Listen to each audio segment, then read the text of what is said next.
Hey folks, I hope you all are good wherever you are, in whatever part of the world you're in.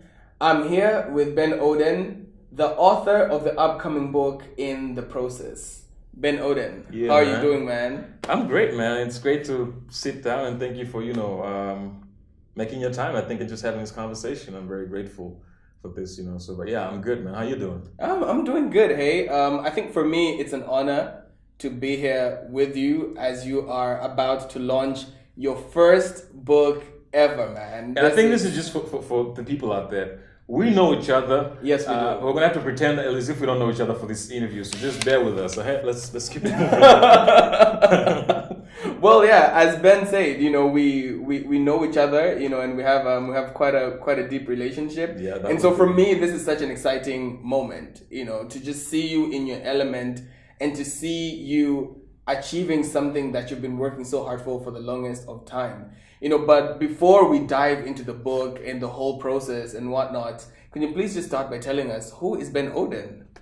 Um, I think I would just say that Ben Owden is just a regular guy who's allowed God to use him for His glory. I'm just another guy who's basically committed my whole life and everything about me for God to use that in however way, in whichever way He wants. And I think in this season, that looks like writing this book, and in the next season, that could look like I don't know, executive producing an album or making a movie or whatever the case. But I think I'm just a guy who's allowed God to do whatever He wants to do through my life, and I think and in my life for His own glory. So I think in a nutshell, that's who I am. I'm born and bred in Tanzania, so 255 stand up. Word up! Yeah, so I think that's for now. That I think we'll continue to uncover and unpack who I am as we go along. But yeah, for now, that's Ben Owden. Yeah.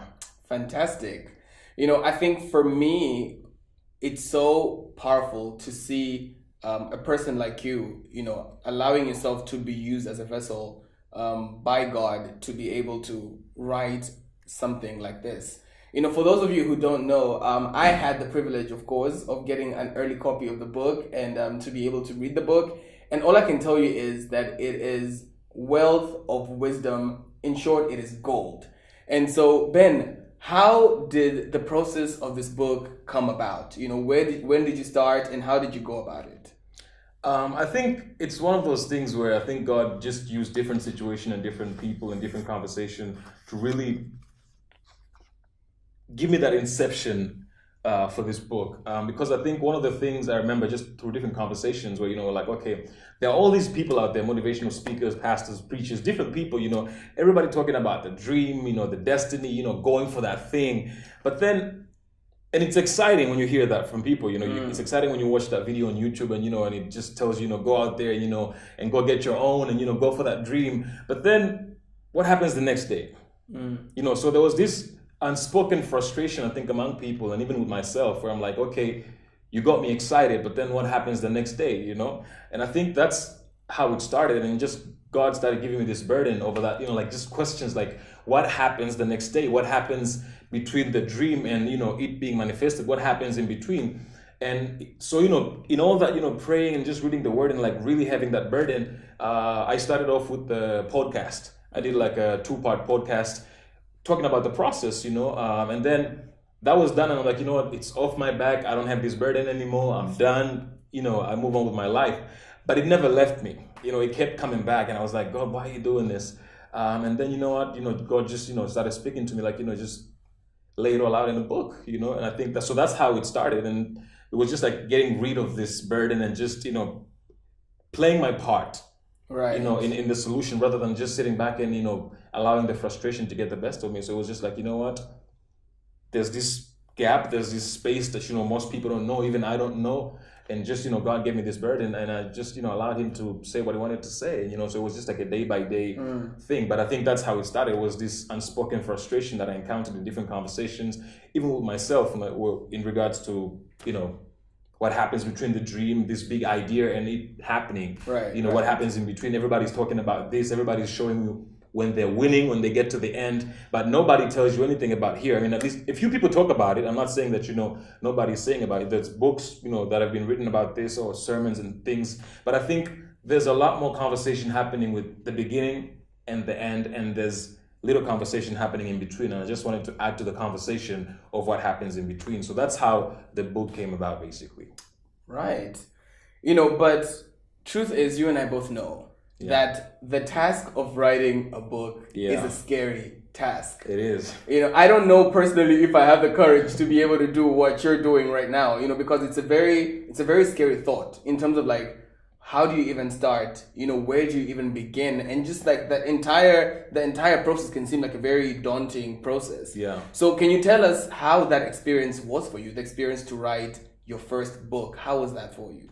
I think God started getting me ready for this, you know, journey of writing this book a long time ago. It wasn't like, you know, just suddenly I got this energy to just do it. I think it was just, he did it in small portions over the course of time. And I think the biggest preparation, I think, for me was when I started, you know, writing devotions and articles and, you know, putting out podcasts. I think just giving me that confidence, you know, where you write something and you put out and, you know, people respond and you're like, you know, this was great. So I think God started building my confidence and I think developing my craft through, you know, that journey, you know. And I think, you know, by the time when I had to write a book, it wasn't as a scary idea as it could have been if I hadn't gone through that, you know, period where I was like writing short form content. So I think for me, that really helped boost my confidence and not make it seem like this crazy idea. Because I think looking back, I was like, you know what, if I actually compile everything I've written in these short form, you know, pieces, it can be a book. So, you know, I'm like, okay, so I guess it's just, you know, dividing everything in the same way. Like, you know what, I'll just maybe sit down and write 1,000 words, you know, just every day, you know, that daily discipline. And eventually it's going to be a book, you know. So I think for me, the fact that I did that over a period of time, that really helped boost my confidence, knowing that, you know what, this can be achieved. It's just doing it consistently. So I think for me, it was definitely scary because I had never done it before. And I was like, you know, I think the biggest thing was like, you know, I'm not educated enough. And I started doing all these things. I was like looking for courses online. I'm like, you know, maybe I should do like a short online Oxford or Harvard course, you know, just to really make myself feel like I can actually do this. So like I've actually earned the right to be able to write this book. Exactly. You know, people go to school and, you know, they do, you know, they study a lot for these things. And who am I? You know, I'm not educated enough. I don't have this. So I went through all the motions in like trying to look for an excuse not to do this. But I think at the end of the day, I was just like, you know what, if this is what you want me to do, God, I'll do it. And here we are, man. Fantastic. So in the book, you talk a lot, you know, about faith and obedience, you know, being one of the main factors, you know, or let's say one of the main things that are needed for one to go through the process. Yeah. In fact, there's a chapter in the book where you talk about God's love language, and I find it to be very interesting because among the many other love languages that God might have, you know, you talk about faith and obedience being one of the two love languages that God has. Do you mind explaining to us, you know, how did you come about that thought process, you know, and how relevant is that to the process? Yeah, I think some of the things that are in the Bible, I think you never really understand the full context unless you have like a representation of what that looks like on earth. So for example, you know, you would never really understand God as the Father if you don't have a father. You know, I think maybe you would get more God as the Father when you become a father or you have a father, you know. That's true. I think for me, being in a relationship, shout outs to Tina, has helped me a lot to really understand a relationship with God. Because, you know, when you're in a relationship with a person, you can express love the way that you want to express your love.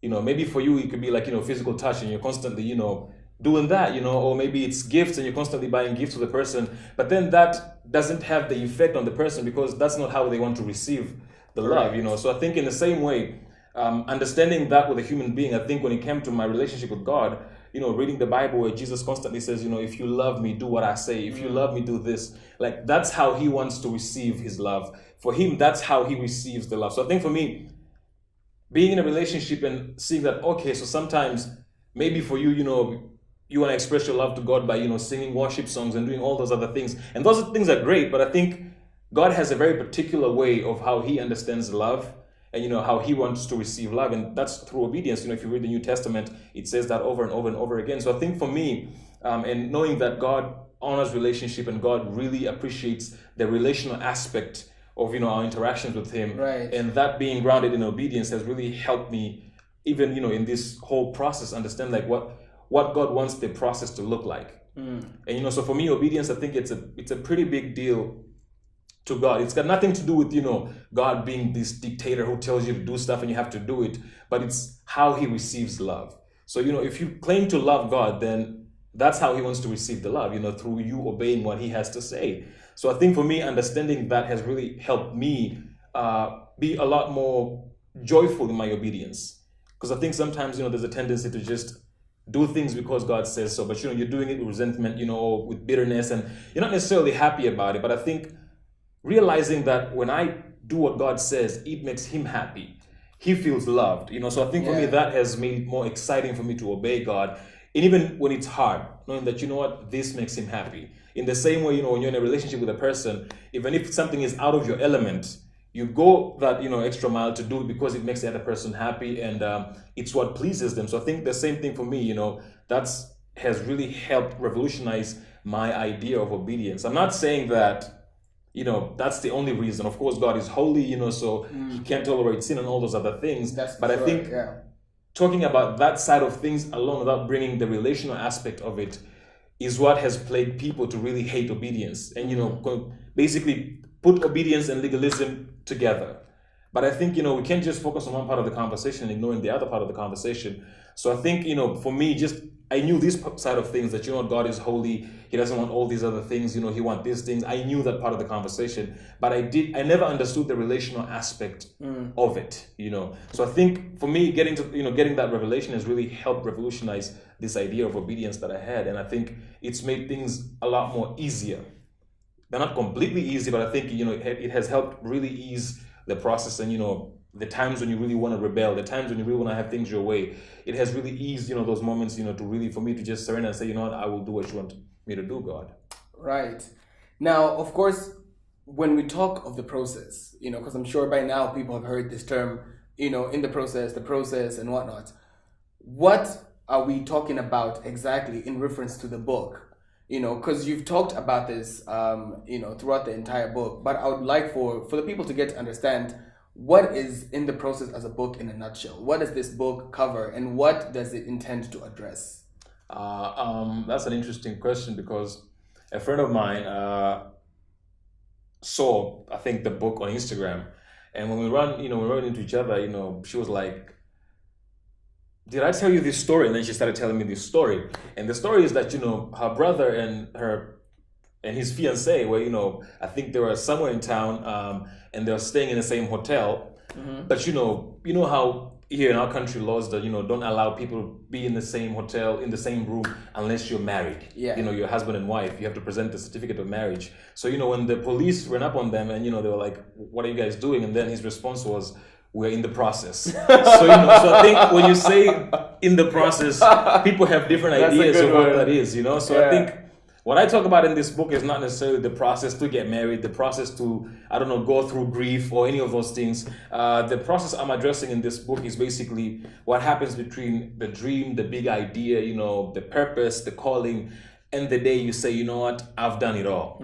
Like about what Apostle Paul says in the Bible, what Jesus said, it is finished. So from this point to the point where you say it's finished, how do you walk through this period, So that's what I'm addressing in the book. It's not for everybody, right, but it's for people who've decided, I'm going to live for something bigger than me. I'm going to follow, what God has for me. I'm going to live for something that is bigger than what I can imagine, So I think it's talking to those people. So how to walk through that period, where you have the big idea, this big dream, the destiny, the purpose, to the day that everything is done and you say, I'm ready to go home. So this is the primary audience of this book.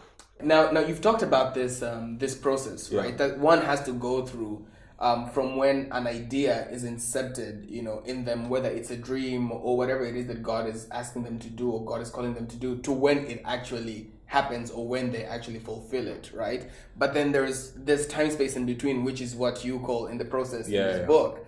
But you and I both know, right now we live at a time and in a generation where we hate the so-called process. Because it feels uncomfortable and it feels like it's taking a long time and we can't wait to get there. Yeah. So how would you speak into that? In terms of like how we live in a generation where it's more of like a microwave generation. We like things to happen very quickly. We want things to happen in the moment instantly. But then now you're telling somebody that they have to endure the process to get to where they need to get. They have to wait throughout this period before this process is finalized. How do you speak into that? I think you're spot on, by the way, with that. I think it's a crazy time to be alive. It's insane, and I think I am also part of that generation because that affects every part of our lives. That affects how we receive information, because now you have people who are used to basically being entertained within a span of 60 seconds with the Instagram videos or Precisely. the WhatsApp statuses. Where you're like,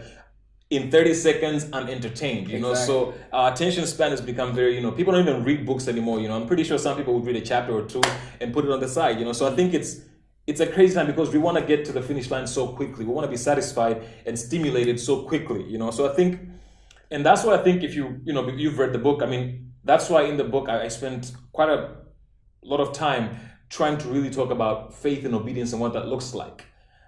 Because, at the end of the day, it's not about, getting to the finish line. It's not about winning. It's not about getting things done. It's about maintaining that relationship with God. It's about constantly, everything you do, having it to be about God and Him getting the glory, And so your motive has to constantly be checked, So I think right now with this generation, you have to really make a tough decision every single day. Say, you know what, I'm not going to be a part of this world. I'm not going to be a part of this trend. And I think that the more I get to know God, the more I feel like an alien in this world, because what He's asking of me is very different from what the world expects of me, That's so an I think, interesting way to put it. yeah, so I think for me, it's just every day making that decision that, you know what, I'm not going to be a part of this world. I am not of this world, like I'm just passing by here, I think having that understanding, so, that you're not necessarily cornered or, just snared into being a part of what's happening right now. But I think it's true. It's affecting everybody. Sometimes you're watching a sermon, like 5 minutes, and you're just going to like a Steve Harvey video or something, get laughs, and then go back to the sermon. So guilty as charged. Yeah. So I think it's just we want things done and want things fast. Yeah. That's just how it is, and I think that's why for me, I think maybe right now, I think I just love how looking around the world, I see different people talking about the same message. I think Mike Todd just finished the series Planted Not Buried, and I think different people are talking about this idea of like, remain where you are. Don't try to rush on the other side because you see somebody else, because you just want to get to the finish line, but stay where you are. So I think God is speaking into this generation because He knows this is the problem that's actually there. So I'm just glad that God is using different voices to address this same situation. But I think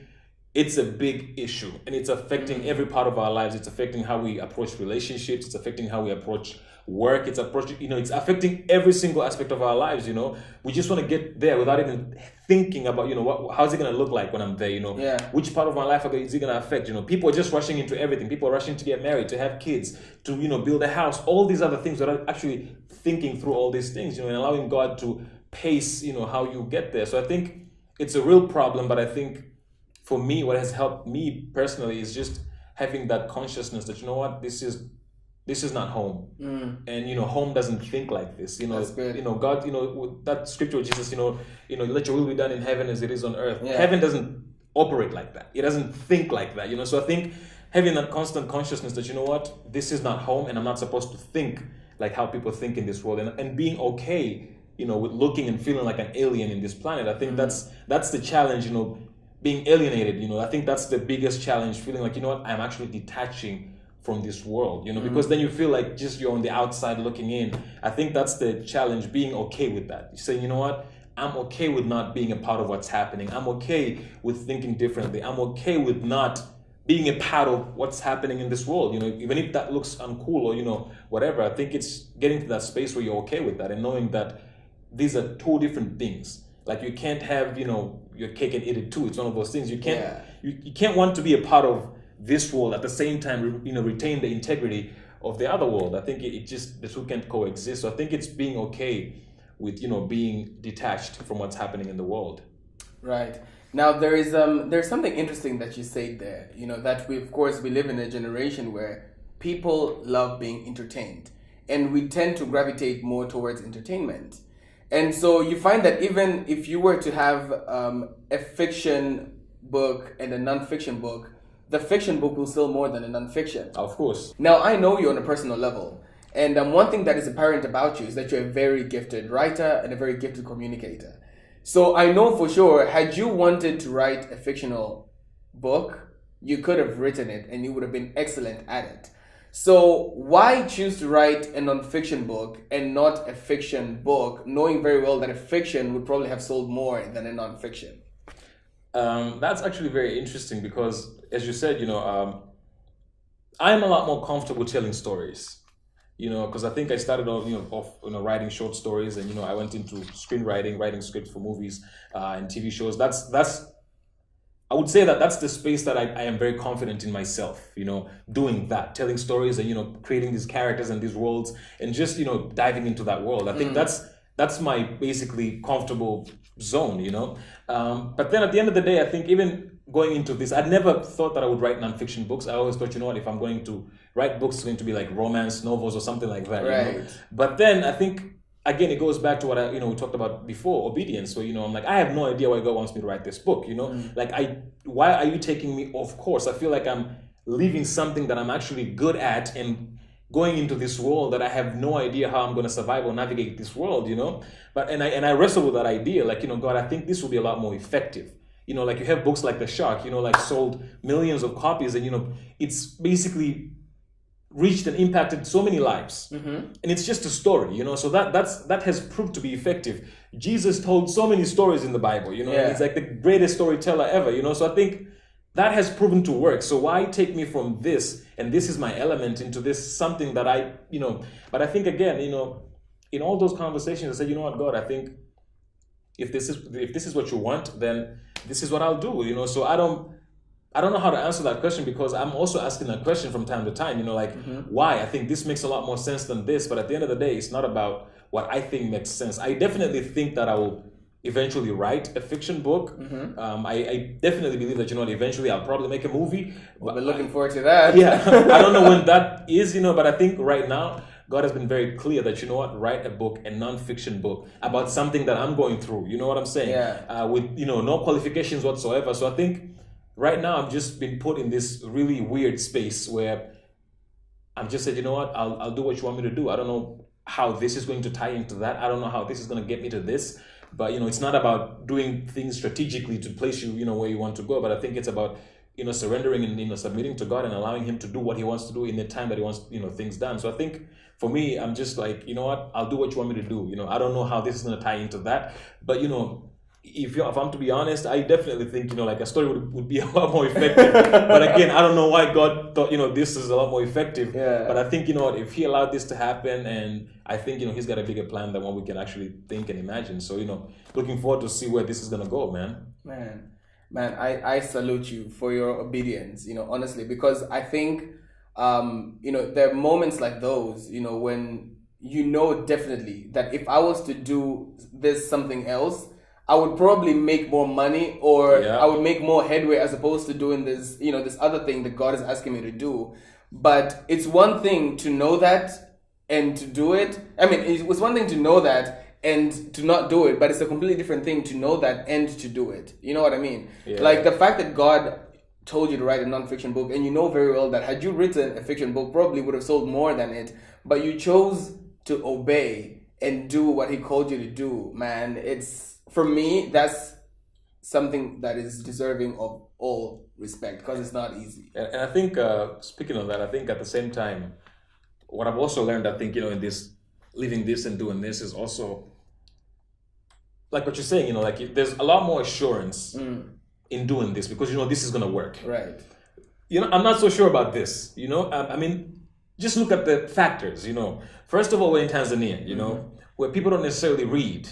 And it's Very self-published, true. So there are all these factors going into this. I'm like, how is this going to take off, Knowing full well that, if I just do this other thing, definitely this is, there's a high chance for this to take off. And at the same time, I think during that whole time, God revealed something to me, because I'm obsessed with numbers. I think on a weekly basis, I'm going to Billboard to see who's got the hottest song in the world, to see who's got the number one album, constantly going to like Box Office Mojo, who's got the number one movie in the world. Yeah. I'm New York Times, just who's got the number one book in the world. So I'm constantly trying to see who's winning and who's like at the top, So I think that was also a mindset that God had to work on me. Like, hey, it's not about being at the top. It's not about, you know, having a number one this and number one that, you know, it's not about any of those things. It's about, you know, me doing what I want to do. And I think there's something that I don't know who said this, but, you know, where he says, you know, the parable, he said, or what he said, Jesus, when he said, leaving the 99 for the one. Yeah. What if, you know, God calls you to leave the 99 for the one?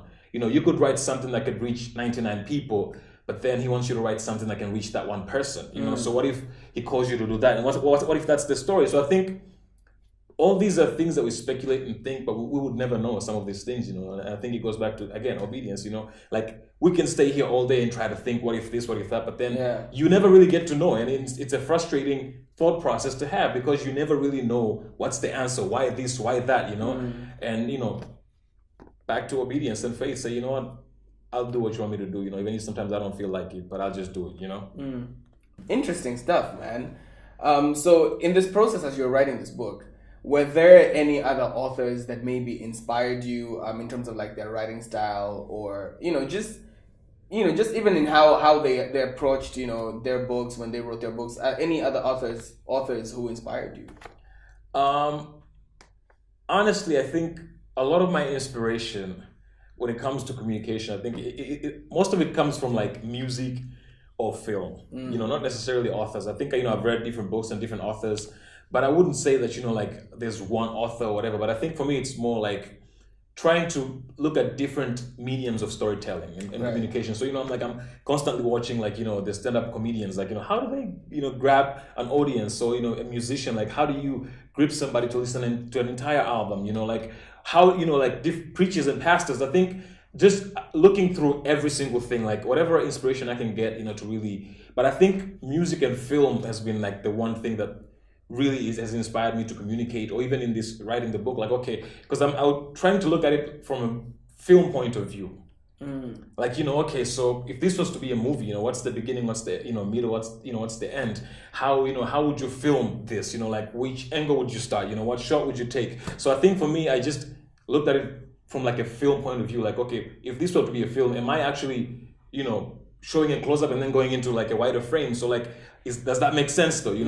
How do I establish a subject? How do I do this? So I think for me, I've looked at it more from a film point of view, and I think it's because, again, that's a lane that I'm comfortable with. That's a lane that I know a lot about, So I think that's where I approach it, rather than this is how you write a book and this is how So I think if somebody out there thinks this is not necessarily written as some of the forgive me, but I'm being me. You gotta do you, homie. Yeah.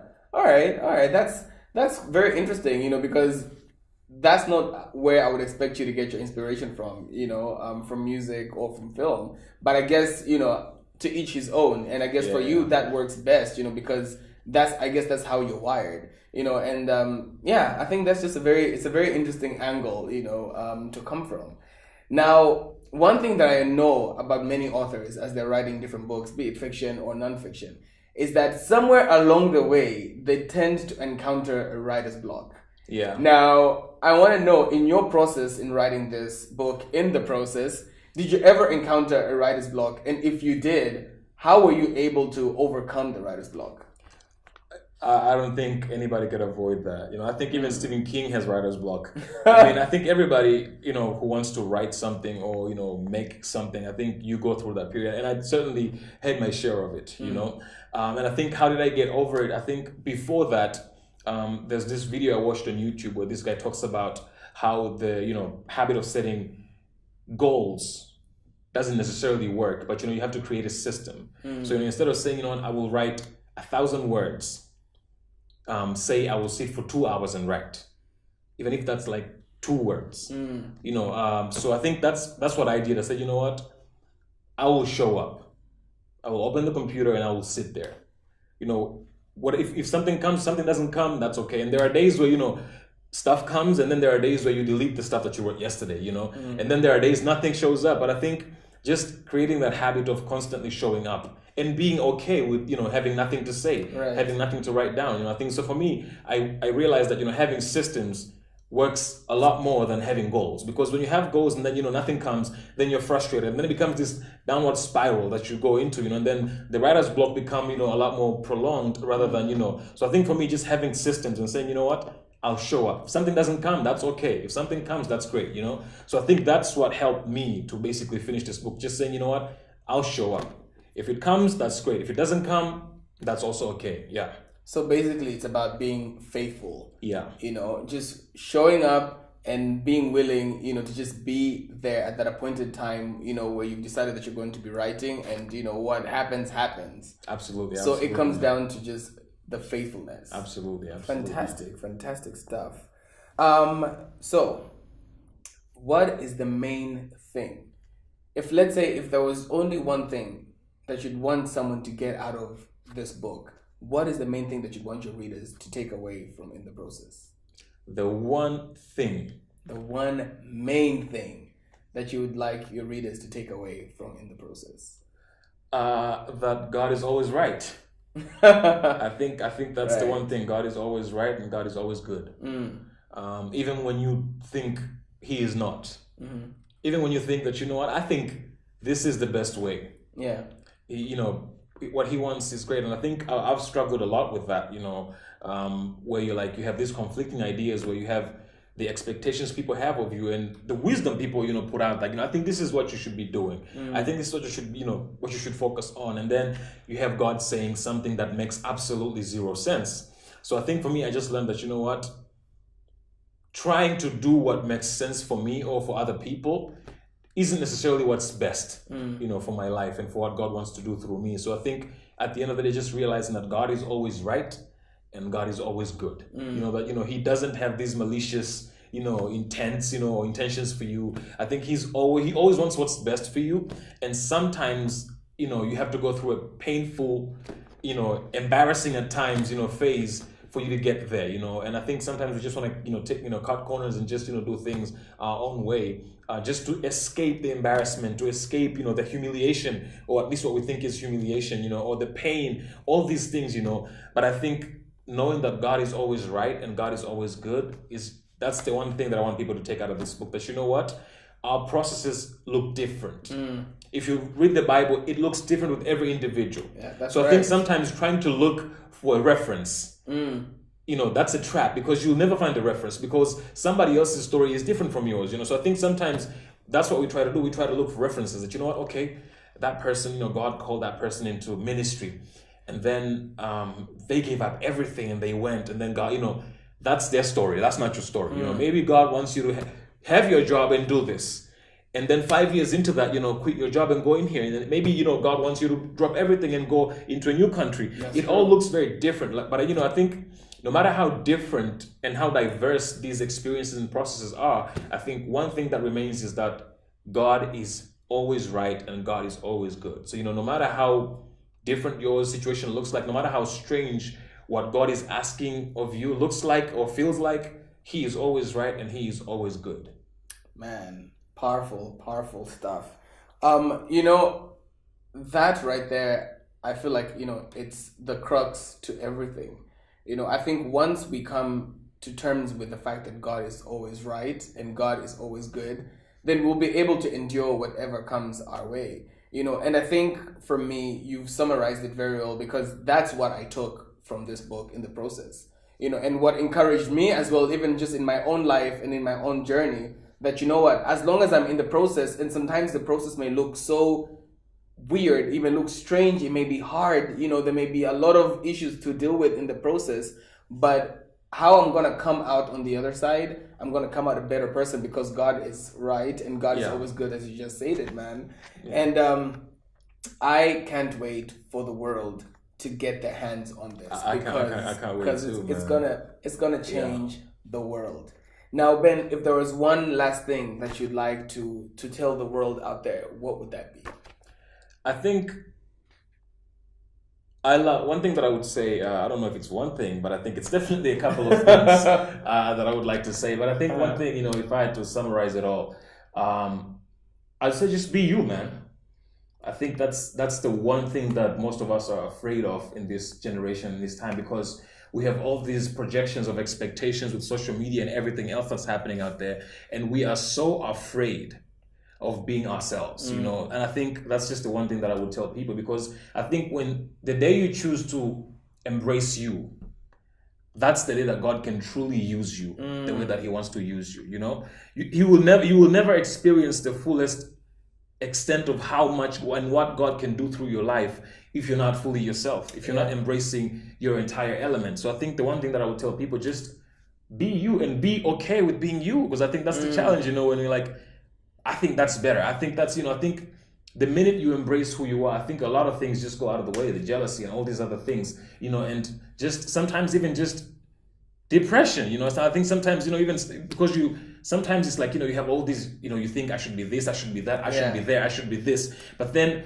the conflict depresses you, so I think sometimes I think just embrace who you are, be okay with who you are. And I think when you do that, no matter how different that looks like, no matter how crazy that looks like, because I think for me, this, with where I'm from, this is failure, you want to become an author? Are you serious? Like, how are you going to feed your family? How are you going to do this? So it's there's so much uncertainty taking this path, compared with just, maybe start a business or get a job somewhere, or just do something that is a certain path, there's certainty in this path. So I think that, so if I would have allowed, that idea, or expectations or precedence for that matter, to really get in the way, I would have never done this. So I think at the end of the day, just embrace who you are. If God created you to be a musician, then do it, even if, records don't sell no more.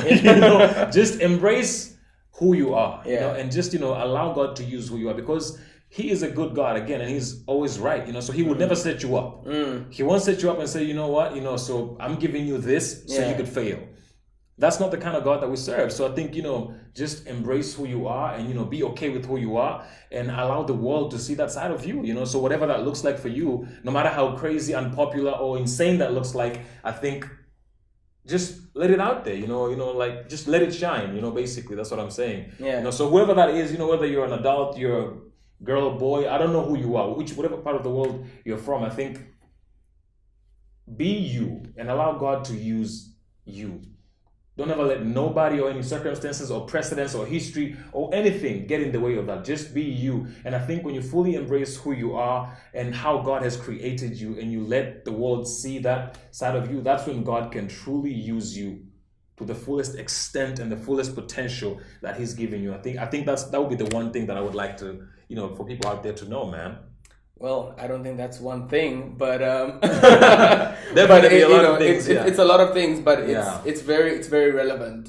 It's very relevant to so many people, because most of us are really plagued with the whole comparison situation and trying to be people that we're not, trying to be somebody else. And so I think this advice right here, it's some really, really solid advice, and if everybody out there would really take on this advice and employ it, and use it in your own life, I guarantee you it'll make a huge, huge difference in your life. Ben, thank you so much, bro. I appreciate it, my brother. In the Process, now available worldwide.